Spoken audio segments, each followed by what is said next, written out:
사무엘상 구약성경 사무엘상 1장 21절에서 28절까지입니다.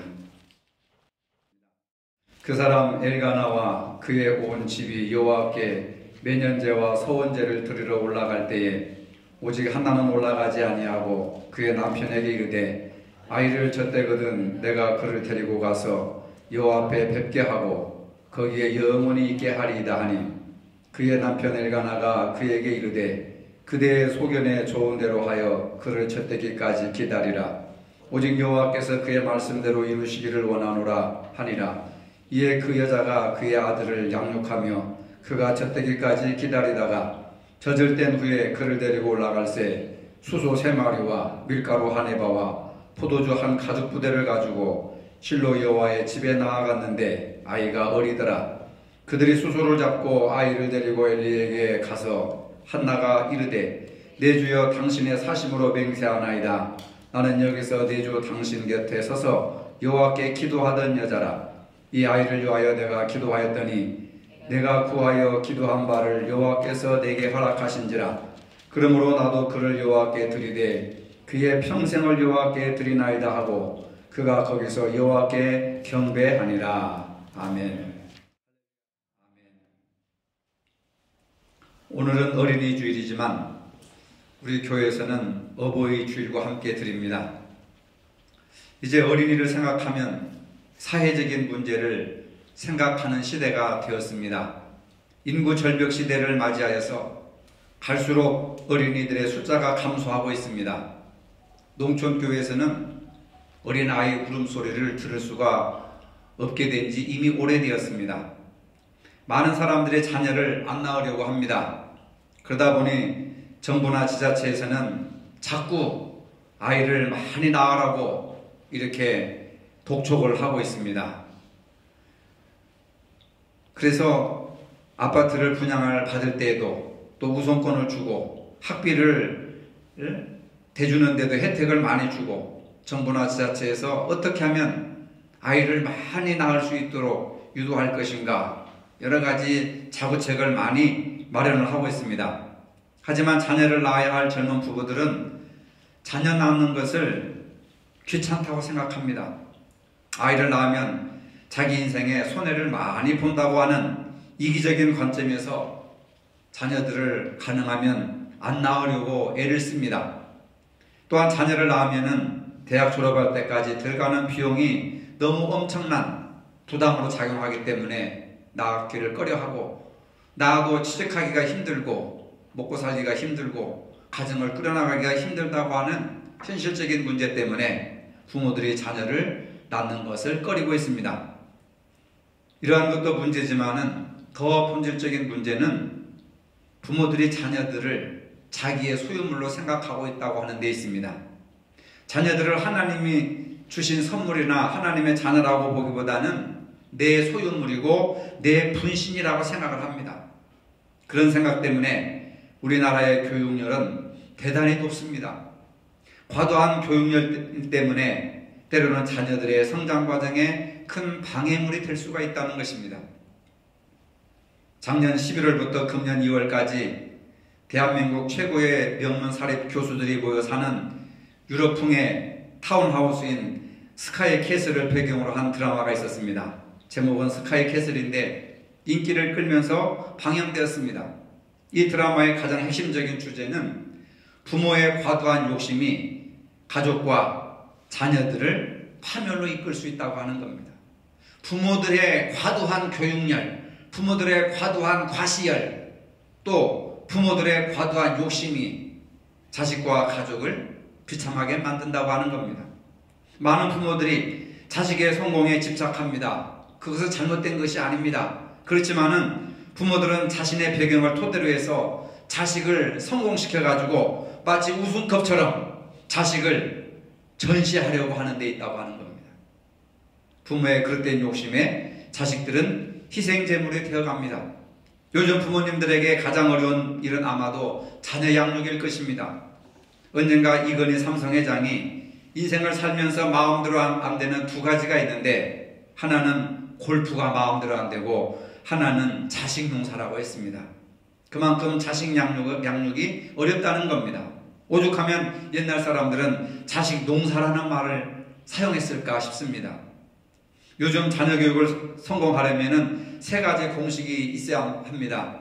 첫째로 할아버지의 재력이고, 둘째는 엄마의 정보력이고, 셋째는 아빠의 적당한 무관심이라고 합니다. 반드시 그런 것만은 아니지만 이 시대를 풍자하는 씁쓸한 내용입니다. 이러한 우리나라와의 교육과는 달리 유대인들에게는 밥상머리 교육이라는 것이 있습니다. 그들은 토요일이 안식일인데 금요일 저녁부터 안식일을 준비한다고 합니다. 흩어졌던 가족들이 금요일만 되면 전부 다 명절날 되는 것처럼 모여서 저녁을 함께 먹고, 저녁을 함께 먹기 위해서 식탁에 하얀 식탁보를 깝니다. 촛불을 켜고 시작 찬송을 부릅니다. 가족들이 서로 축복합니다. 안식일을 준비하면서 꼭 지키는 의식은 그 자리에서 가난한 이웃에게 전해줄 동전을 모아서 저금통에 넣습니다. 그리고 포도주를 마십니다. 밥을 먹습니다. 후식을 먹으며 토론과 대화를 나눕니다.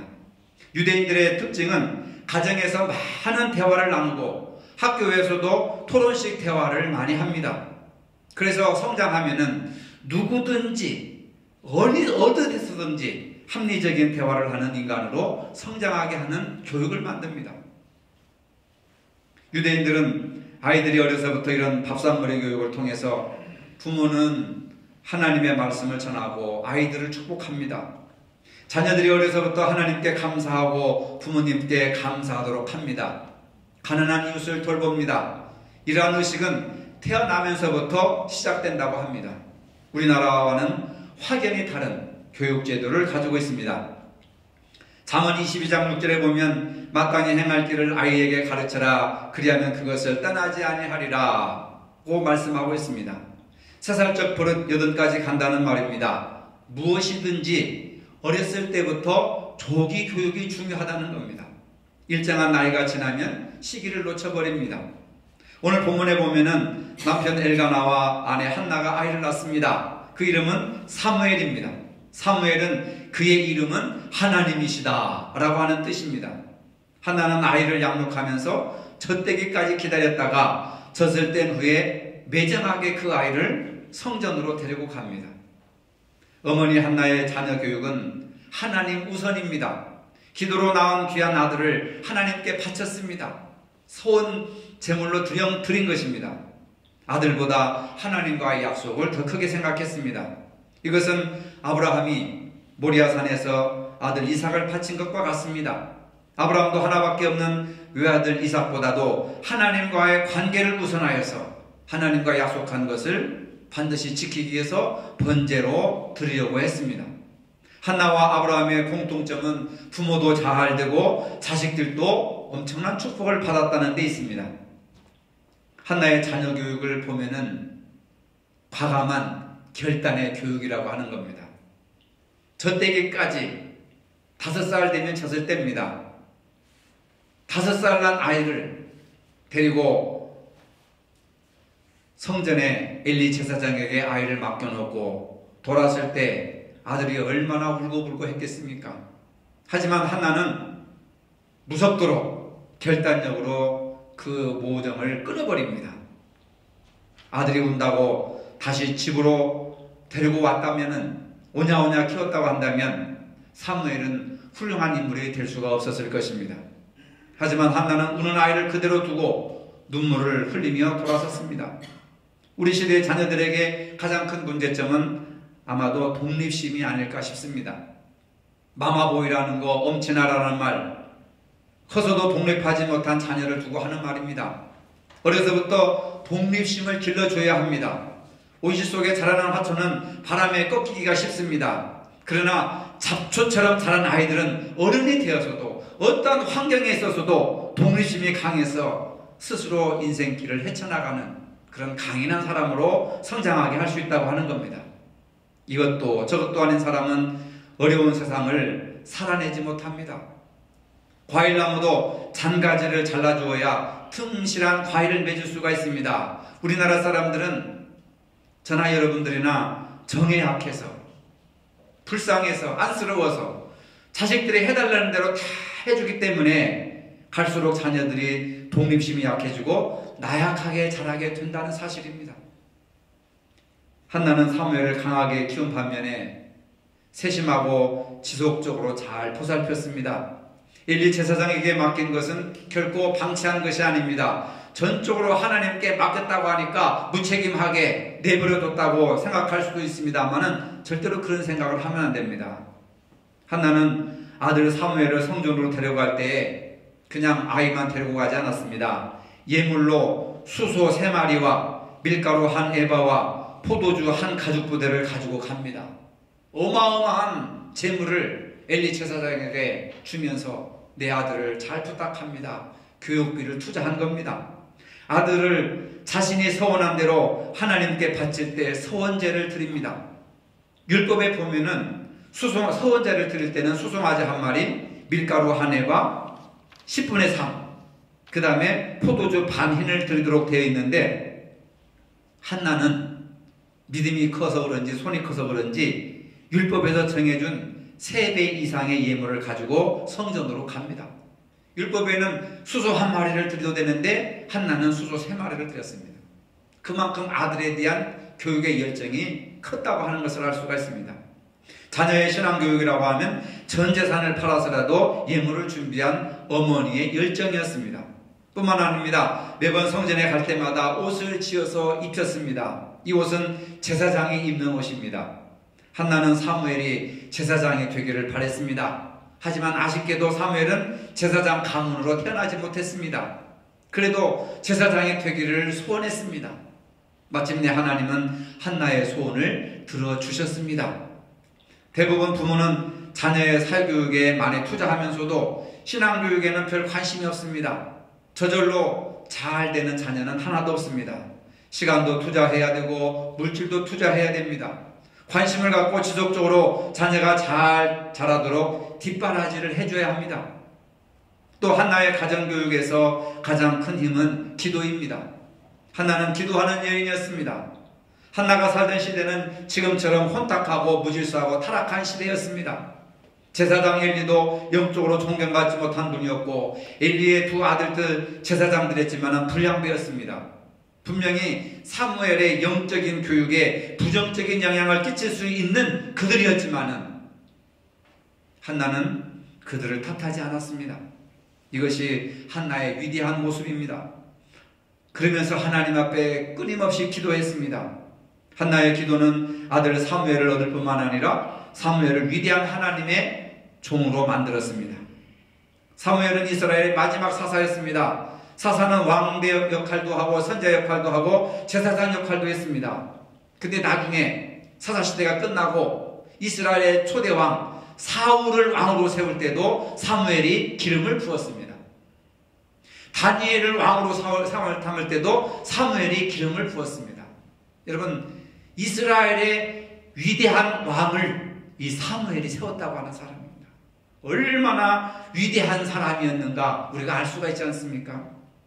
어머니 한나의 기도로 훌륭한 인물을 키웠던 겁니다. 옛날이나 지금이나 현대인들이 아이들의 신앙교육이 참 어렵습니다. 특별히 강요해서 되는 것도 아닙니다. 강요하면 자녀들이 노여하고 반발합니다. 강요된 신앙은 예배를 드리지만은 인격적으로 변화는 되지 않습니다. 강요된 공부는 숙제는 하지만 실력은 드러나지 않습니다. 부모의 역할은 자녀에게 신앙을 강요하는 것이 아니라 신앙의 본을 보여줘야 합니다. 말과 행동과 표정과 태도에서 자녀들이 예수님을 느낄 수 있도록 본이 되는 삶을 살아야 합니다. 부모님들이 본이 되지 못하고 곁길로 가면서 자식들한테 바르게 올바르게 믿음 생활, 기도 생활, 교회 생활 열심히 하라 하면 따라가겠습니까? 절대로 안 따라갑니다. 남편 엘가나와 한나는 사무엘에게 기도와 감사와 헌신의 본을 보여주었습니다. 자녀들에게 신앙의 본이 된다는 것은 결코 쉬운 일이 아닙니다. 하지만 교육적인 차원에서도 본을 보여줘야 합니다. 신명기 6장 5절에 보면 너는 마음을 다하고 뜻을 다하고 힘을 다하여 내 하나님 여호와를 사랑하라. 오늘 내가 내게 명하는 이 말씀을 너는 마음에 새기고 내 자녀에게 부지런히 가르치며. 부모된 우리는 매로 가르치는 것이 아닙니다. 잔소리로 가르치서는 안 됩니다. 본을 보임으로써 신앙의 교사가 되어야 할 줄로 믿으시기를 바랍니다. 자식들이 잘 되려면 부모가 먼저 본을 보여야 된다. 늦게 깨닫는 교육 철학입니다. 집에 앉아있을 때든지 길을 갈 때든지 누워있을 때든지 일어날 때든지 이 말씀을 강론할 것이며 너는 그것을 내 손목에 매어 기호로 삼으며 내 미간에 붙여 표로 삼고 내 집 문설주와 바깥문에 기록할지어다. 하나님의 말씀을 집에 앉았을 때든지 걸어갈 때든지 누워있을 때든지 일어날 때든지 그 말씀을 손목에 메고 또 이 미간에 붙여가지고 쪽두리처럼 이렇게 미간에 붙여가지고 또 문설주와 바깥문에 기록하면서 들어갈 때도 보고 나갈 때도 보고 온통 눈에 보이는 것은 토라 하나님의 말씀뿐입니다. 잠자는 시간을 제외하고는 계속적으로 반복적으로 하나님의 말씀을 읽고 묵상하도록 하게 위해서 가르치라는 겁니다. 중요한 것은 교훈과 훈계로 잘 가르치는 것도 중요하지만은 더 중요한 것은 뭐냐면 아이들에게 노엽게 하지 말라. 이것이 중요하다는 겁니다. 그런 다음에 교훈과 훈계로 양육하라고 합니다. 골로새서 3장 21절에 아비들아 너희 자녀를 노엽게 하지 말지니 낙심할까 함이라. 특히 아비들아, 부모들아가 아닙니다. 아비들아 너희 자녀를 노엽게 하지 말라. 이 얘기는 뭐예요? 신약시대 때도 자식들을 가장 노엽게 하는 것은 아버지들이라는 겁니다. 어머니보다는 아버지들. 아비들이야 이런 말씀에 주목해야 됩니다. 아비들은 자녀들을 노엽게 하지 말고 말씀으로 양육하라. 이렇게 명령을 하십니다. 자녀들을 노엽게 한다는 것이 뭡니까? 대표적으로 이삭과 야곱에게서 찾아볼 수가 있습니다. 그 두 사람은 신앙적으로는 위대하지만 자식들을 편애했습니다. 하나의 자식만 지극히 사랑해가지고 자녀들로 하여금 불화를 일으키고 가정에 불화를 가져오도록 했습니다.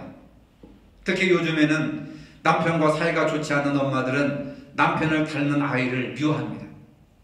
아내와 사이가 좋지 않는 남편들은 엄마를 닮은 아이를 미워합니다. 학대합니다. 아동학대가 여기에서 발생하는 겁니다. 최근에 딸을 살해하고 저수지에 유기하고 한 게 전부 이렇게 가정이 문제 있는 가정. 전처의 자녀, 전 남편의 자녀, 이런 자녀들을 살인을 많이 합니다. 부모들이. 한편의 아이들을 편애하는 것은 자녀들을 노엽게 하는 차원을 떠나서 분노케 하는 겁니다.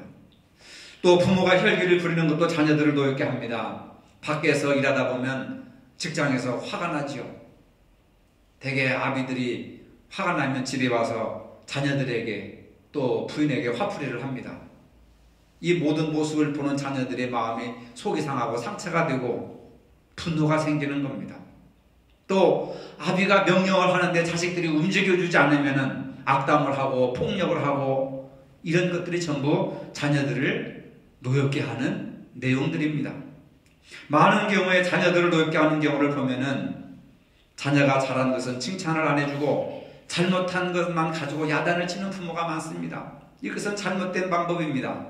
자녀들이 가장 힘들어하는 것이 바로 이 부분입니다. 자녀가 잘하는 것은 항상 칭찬해주고 잘못한 것이 있다고 한다면 조용히 타이르면 말을 잘 듣습니다. 강아지도 조용히 타이르면 말을 듣습니다. 때리고 학대하고 막 성질을 부리고 하면 도망가 숨어버리는 겁니다. 기피해버리는 거예요. 만물의 영장인 사람도 마찬가지입니다. 근데 많은 사람들이 잔소리로, 매로, 그 다음에 폭행으로, 폭력으로 자녀들을 다스릴 수 있다고 생각하는 것은 시대에 뒤떨어진 사고방식입니다. 잘하는 것은 칭찬하지 않고 잘못한 것을 가지고 야단을 치면 아이들은 반항심리가 생겨가지고 곁길로 갈 수밖에 없습니다. 나중에 부모에게 반발을 하거나 자존감이 나는 낮은 아이로 성장할 수밖에 없습니다. 그 아이들이 어른이 되었을 때, 어렸을 때 그 상처가 부부 사이에 나타나고 그들이 자녀를 낳으면 자녀들에게 그대로 폭행을 행하는 것입니다. 그렇다고 한다면 자녀를 잘 키우고 싶으면 어떻게 해야 되는가? 자녀들을 노엽게 하지 않고 자존감을 심어줄 수 있는 그 역할을 어떻게 해야 되는가? 열등의식을 없애야 합니다. 구박을 자주 하면 자녀들이 열등의식에 빠집니다. 심지어는 나는 데려온 자식인가? 나는 입양한 자식인가? 나는 주워온 자식인가? 왜 부모님이 나를 이렇게 미워하지? 왜 우리 아빠가 나를 이렇게 미워하지? 자존감이 낮아지는 아이로 성장할 수밖에 없습니다. 또 긍정적인 언어를 사용하되 칭찬을 아끼지 말아야 합니다. 칭찬은 고래도 춤춘다는 말을 했습니다. 대개 보면 부모들은 돈으로 다 해결하려고 합니다. 돈 줄게. 여러분, 그때 당시는 그것이 무마되어서 문제가 해결되는 것 같지만은 아이의 마음은 상처가 그대로 응어리로 남아있는 겁니다. 그래서 칭찬을 하고 스킨십을 하고 시간을 같이 이렇게 가지면서 상처를 치유해 줘야지 문제를 해결하려고 하면 안 됩니다. 우리는 아예 그치게 해서는 안 됩니다. 마음에 이 상처를 치유해 주고 마음속으로 우는 그 울음을 치유해 줘야 되죠. 귀찮고 시끄러우니까 돈으로 해결하려고 합니다.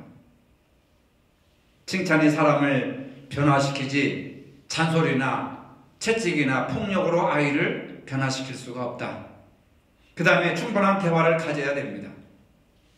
명령과 지시는 대화가 아닙니다. 근데 많은 부모들이 명령하고 지시하는 것을 대화라고 생각합니다. 큰 착각입니다.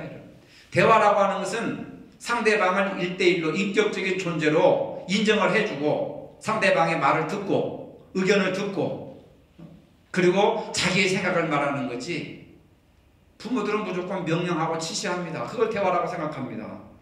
그것은요, 반발심리만 키워나가는 겁니다. 충분한 대화의 시간, 스킨십의 시간을 많이 가져야 된다. 그 다음에 아무리 부모라도 자녀들 앞에서 실수를 했으면 용서를 빌어야 됩니다. 아니 무슨 소리야? 부모가 자식 앞에 자존심도 굽히고 용서를 구하다니. 인격체입니다. 처음 설교 시작할 때 자녀는 내 분신이 아니고 내 소유물이 아니라 하나님께서 우리에게 맡겨주신, 위탁해주신 하나의 생명체이기 때문에 내가 마음대로 주물럭거려서는 안 됩니다. 그렇게 해서도 안 됩니다. 그래서 잘못하면은, 실수했으면 3살 어린 앞에서도 아빠가 잘못했어, 용서해줘, 이해해줘, 용서를 구해야 됩니다. 그렇게 키워야 됩니다. 그 다음에 다른 사람과 비교하지 말아야 됩니다. 비교하면 열등의식에 사로잡힙니다. 네 오빠 봐라, 네 언니 봐라, 얼마나 공부 열심히 하냐, 얼마나 부지런하냐, 근데 너는 뭐냐. 그렇게 주눅이 들어가지고 살면 형을 미워하고 누나를 미워하고 그 다음에 의기소침해가지고 어디 나가서 길을 펴지 못합니다. 다른 사람과 비교하지 말아라. 자녀들 앞에서 변명과 변호하려고 하지 말아라. 솔직하게 인정을 해야죠. 그 상황을 막 변명을 합니다. 아니라고 막 거짓말로 들리는 거죠. 여러분, 우리는 아이들이 어려서 아무것도 모른다고 생각하지만요, 3살, 4살, 5살 정도 되면 요즘 아이들이 영특해가지고 벌써 눈치를 딱 보면 알아요.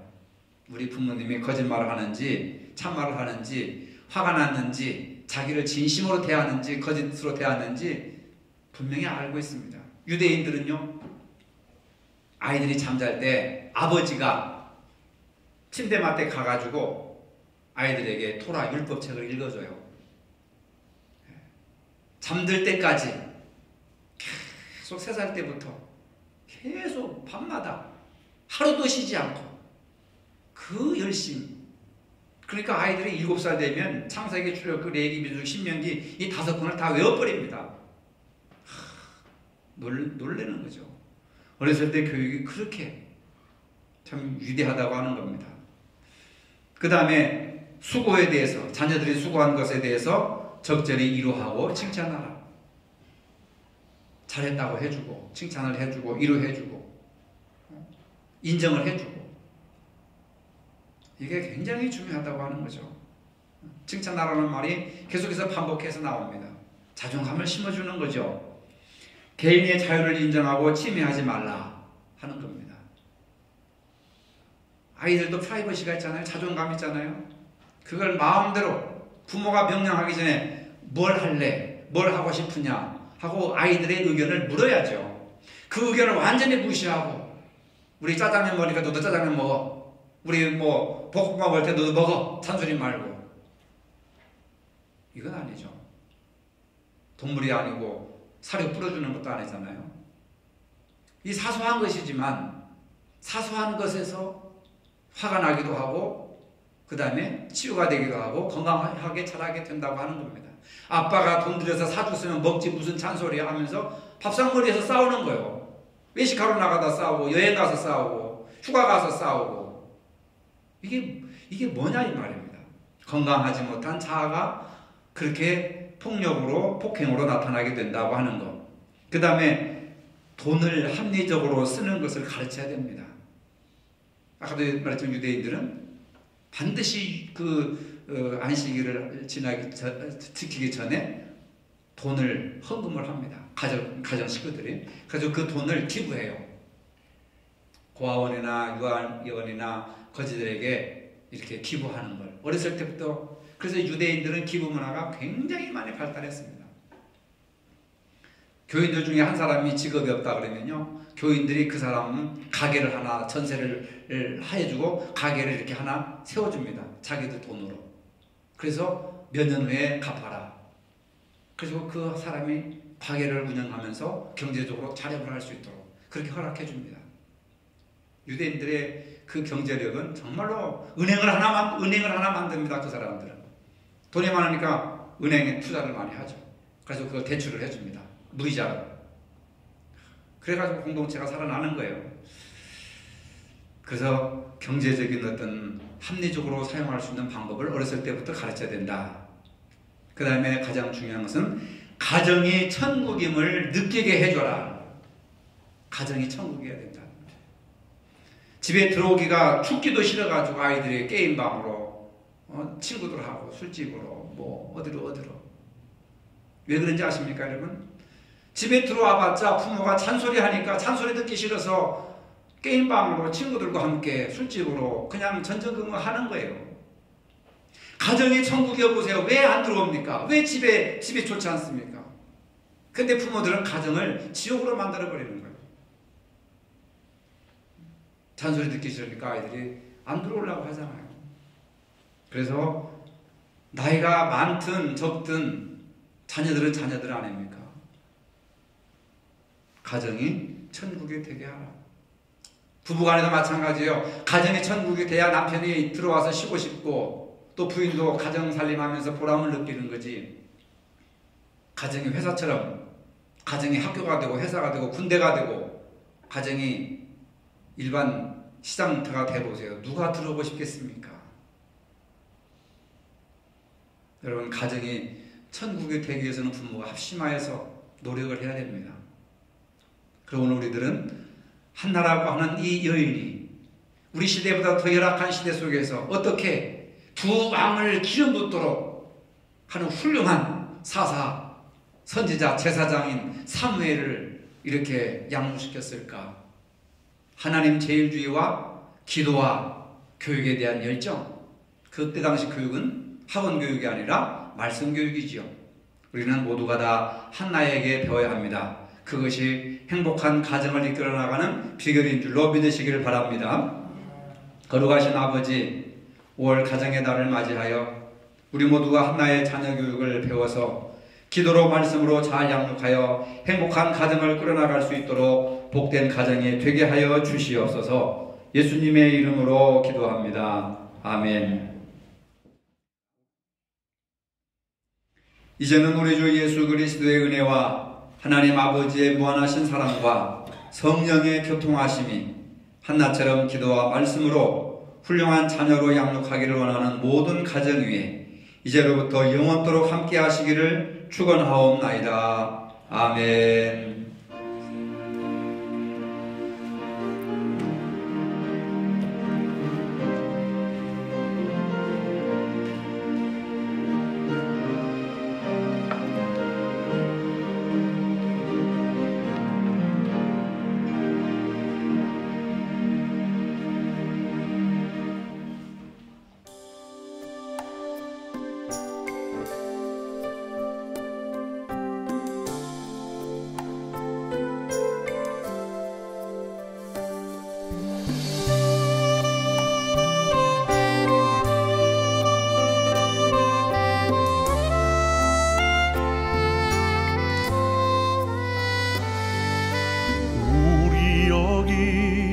당신과 함께 아름다운 성령의 열매를 다 품기 원해 또 맺기 위해 하나님이 주시는 힘으로 또 당신에게 주신 미래와 아름다운 가정을 통해서 많은 사람에게 소금과 빛으로 살아갈 수 있기를 원해요. 이제 사랑의 열매와 기쁨의 열매와 평화의 열매를 가득히 또한 인내의 열매와 친절의 열매와 선함의 열매를 맺기 원해요.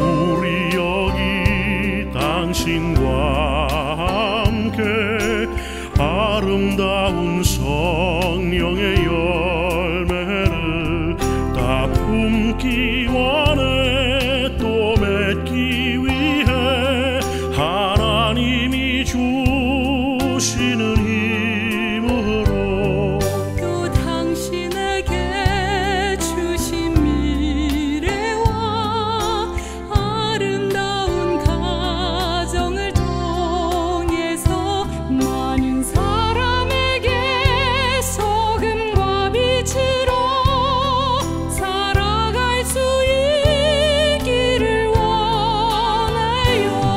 이제 사랑의 열매와 기쁨의 열매와 평화의 열매를 가득히 또한 인내의 열매와 친절의 열매와 선함의 열매를 맺기 원해요. 이제 사랑의 열매와 기쁨의 열매와 평화의 열매를 가득히 또한 인내의 열매와 친절의 열매를 맺기 원하요.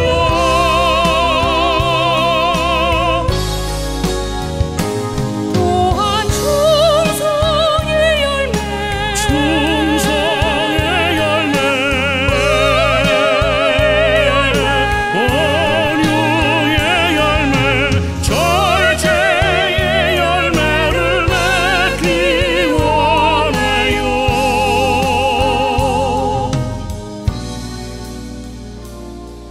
당신의 삶 속에 하나